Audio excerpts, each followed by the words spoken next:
Um, hello guys, kamusta? Yan. Um, Itong video na to, ano to, for yun nga, sa kwentong pagpapapsychiatrist ko, no? Una, ano ba yung mga naging reason, mga naging dahilan ko, no? Para magpa-psychiatrist na. Kasi, since April, May, June, July last year, hindi na ako functional. Talagang nakaiga na lang at wala nang interest sa buhay, no? Parang wala na talagang gana. Gawa ng sa sobrang dami ng nararamdaman, paulit-ulit na lang, no? So, yun. Ayun yung naging dahilan ko para magpa-psychiatrist na kasi nga gawa ng ang dami ko naman napuntahan ng ospital at doktor pero wala naman nangyayari, no? Yung IM ko nga is nagbigay na sana ng idea na ng psychiatrist. So yun, nangyari is nagpa-consult ako. Online lang naman guys, online lang naman. Yan, nagpa-appointment ako online and nung na-approve na, nag-usap kami ng doktor. By the way, 1K lang pala yung binayad ko, no? Nag-usap kami ng doktor. And kinausap niya ako. Sabi niya sa akin, ganito, ano bang nangyari sa'yo? Ano bang mga ginagawa mo sa buhay? Ano bang mga iniisip mo? Tsaka gano'n na katagal yan. So, kinuwento ko. Umiyak ako kay Doc. Umiyak ako talaga na sobrang lungkot, at saka sa sobrang nahihirapan ako sa nararamdaman ko. Sabi ko sa kanya, ganito Doc, ilang buwan na akong ganito na sobrang dami kong masamang nararamdaman. And yung ginagawa ko nga is, before kasi is lagi akong puyat sa trabaho yun sa call center, sa sa BPO, yan. Laging puyat, almost 10 years kasi ako ganyan lang trabaho ko, no? Tapos, sabi niya sa akin is, ano bang mga naiisip mo? Sabi ko, ang naiisip ko is puro takot na sa isip, baka natatakot ba mamatay na ako, ganyan. Yan, yun yung mga nangyayari sa akin. Natatakot na sa lumabas, lagi ng hilo, yan. Lahat ng sintomas sa bangit yun, ayun yung mga nagpahirap sa akin, sabi ko sa kanya. Tapos, tinatanong niya rin kung sino yung kasama ko.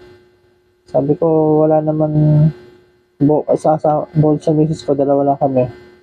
Sabi niya sa akin, importante daw kasi yung may support na na kumbaga nakakaintindi sa akin, naiintindihan yung nararamdaman ko. So, sa takbo ng usapan namin, yan nga, ang assessment niya sa akin is sabi niya una sa akin, sir, na burnout yan. Sa yung mga pagod na parang ngayon lang sumabog, parang gano'n. And anxiety disorder, tapos mild depression. Ayun yung assessment niya sa akin. And sabi niya naman sa akin, highly treatable itong nararamdaman ko, no? Yung ganitong klase ng case, highly treatable. Sabi niya sa akin, don't worry, tutulungan kita, pagagalingin kita, babalik ko yung dati mong sigla, yung saya mo, yan. Babalik natin yan. So ako naman, syempre, hindi naman ako hopeless na tao, no? Gusto ko talaga is makabalik ako sa dati. Gusto ko talagang maging normal na ulit. So nagtiwala ako sa doktor ko, no? Yun ang kailangan mo, magtiwala ka talaga sa doktor.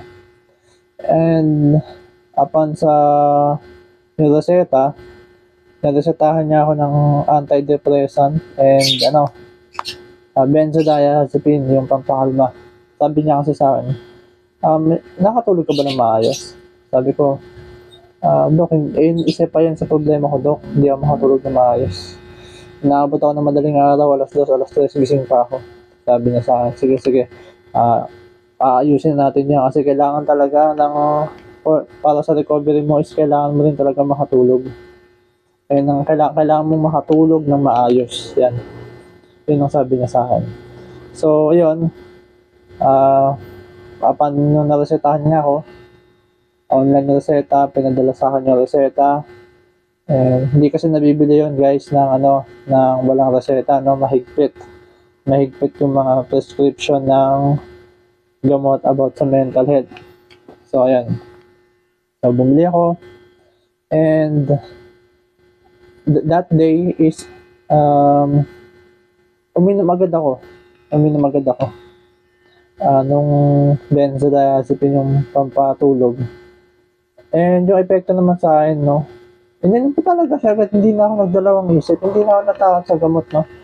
Ininom ko siya agad kasi sabi ko, hindi wala ako sa doktor ko. So, pagkainom ko,